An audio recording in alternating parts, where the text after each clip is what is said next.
also for overall cost containment.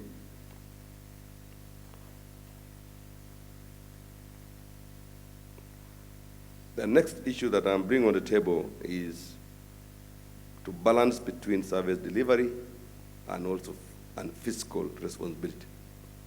As we discuss achieving that at 5% threshold, we need to have clarity of the options available to us. I see two possible options. Either we rationalize salaries and benefits, or we grow revenue through productivity and better service delivery. As you are aware, rationalization brings with it challenges of labor laws, contract management, exit resources, and worsen the dependency status.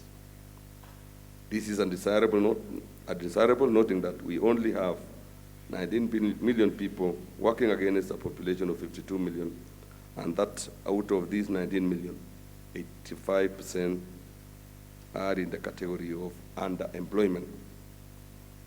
It would seem to me that the only option which we have, and this conference addressing, is to increase revenue through productivity and service delivery improvement. Indeed, these are the aspirations of bottom-up economic transformation agenda, which has captured revenue growth and employment among its high-level goals. I hope during the period of this conference, adequate time will be reserved to discuss the matter of the quality of service we deliver to the citizens and whether the public service is truly citizen-centric. Paying greater attention to the citizens, their needs and demands will help us generate the appropriate social and economic outcomes to grow the economy, create jobs, attract investments, and propel achievements of our national aspirations as captured under Better and Vision 2030. The next issue that I'm bringing on the table is whole-of-government approach. I saw even in the Malaysia's presentation, in the PS performance presentation, the interdependence between human resource planning, wage bill management, service delivery, and budget planning process call for involvement of all stakeholders and consensus building regarding the level of salaries, benefits, and allowances. The Public Finance Management Act is specific on the principles of affordability and sustainability. These principles can easily be negated by non-coordinated implementation of human resource policies and practices, which may lead to a bloated workforce with unfortunate effects of escalating the public wage bill. Any negotiation for improved salaries, wages, and allowances must be cognizant of economic growth projections and trends. We cannot have systems where employers take action on terms and conditions of employment without having a conversation with those charged with revenue generation and collection. Similarly, the unions and also the employees should not agitate for salary increase and sometimes unreasonable allowances without applying and checking the trends and the economic performance of the country. It is foolhardy to ask what is not there. We need to be honest to ourselves and have a conversation.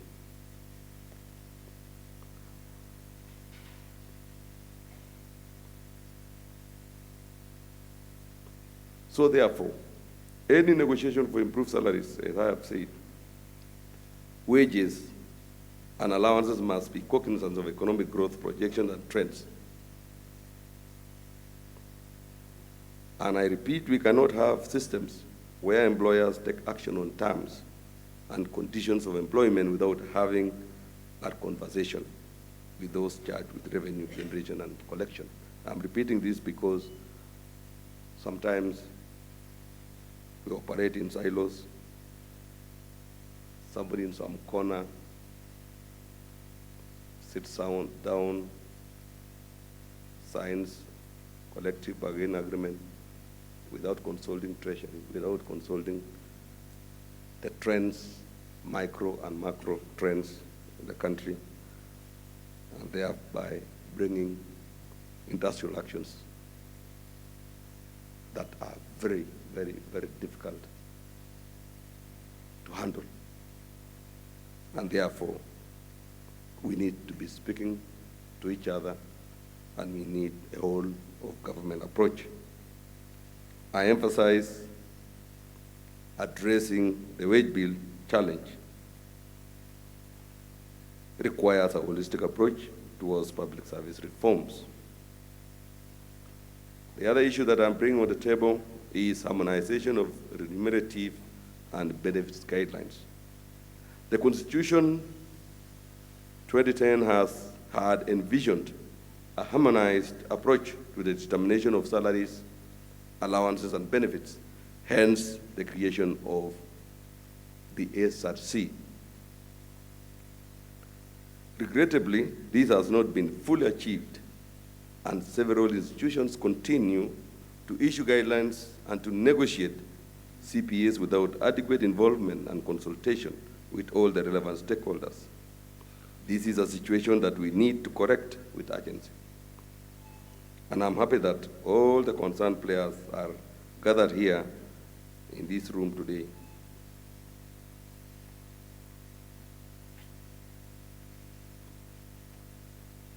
The final one is the action plans. I believe by now all public institutions, both at national and county governments, have received a recent directive issued by a Secretary of the President requiring you to develop strategies and actions and action plans to achieve a wage bill ratio of 35% by the year 2028 as directed by the summit. I urge you, during the course of this conference, to interrogate these plans and strategies, test their efficacy, and validate them with the insights and experiences from other countries, institutions, and the subject experts who will be addressing the conference.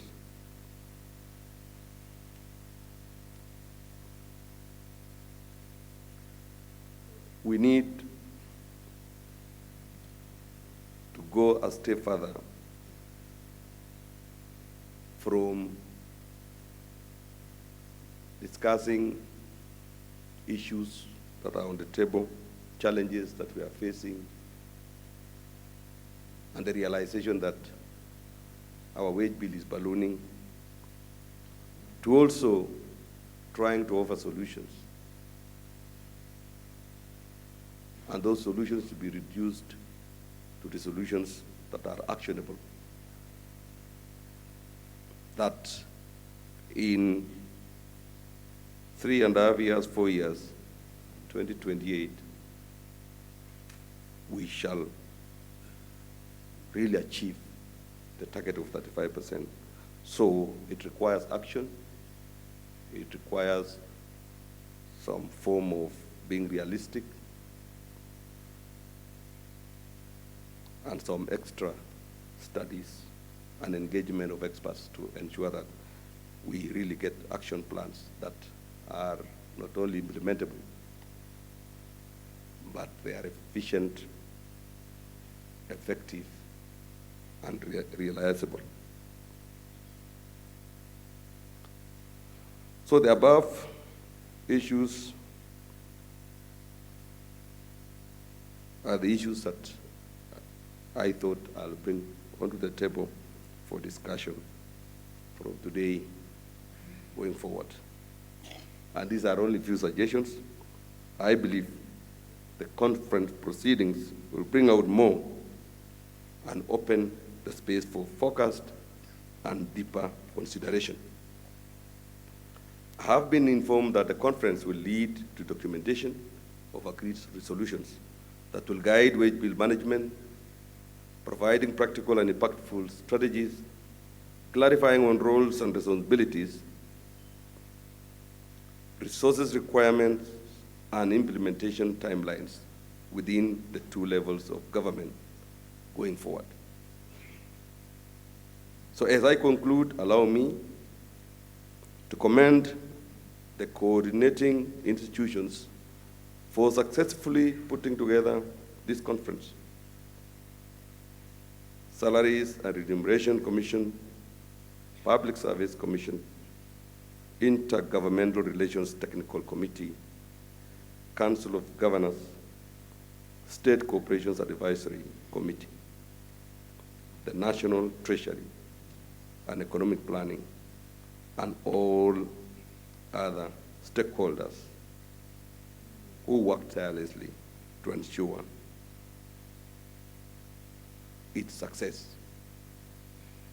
So let us congregate, let us have a discussion, a honest, candid discussion, and more importantly, let us arrive at resolutions that are actionable, that are implementable, and that are effective once they are implemented. Further, we urge all the employers and employees and the unions to also realize the state of the economy that this country has, the measures that the government has taken to turn around the economy, the tight fiscal space that we have, and also consider that at this time, it is not possible to look for additional salaries because Kenyans are really paying taxes, and they want their taxes, first of all, to go to projects and initiatives that will turn the economy. And once the economy has been turned around, then issues, salaries, issues, allowances can be brought to the table. But at the moment, as His Excellency the President has pronounced, let us all live within our means. Let us all be honest to ourselves. Nowadays, tax collection, revenue collection are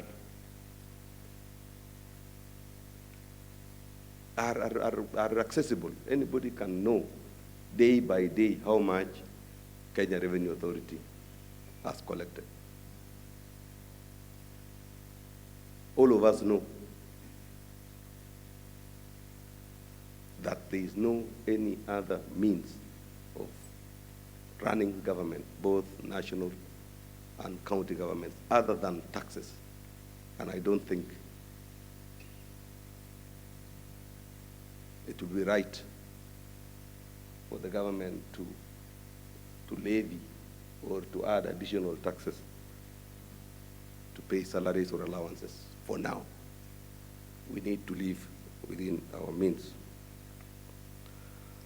So with these few remarks, ladies and gentlemen, allow me now to declare the third Wage Bill Conference officially open. Thank you very much.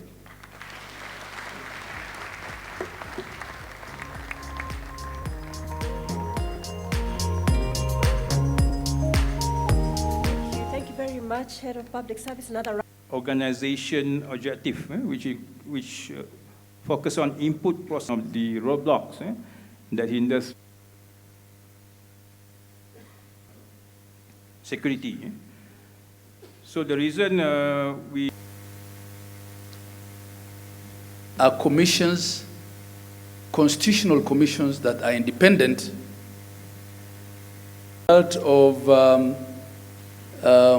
the county health promoters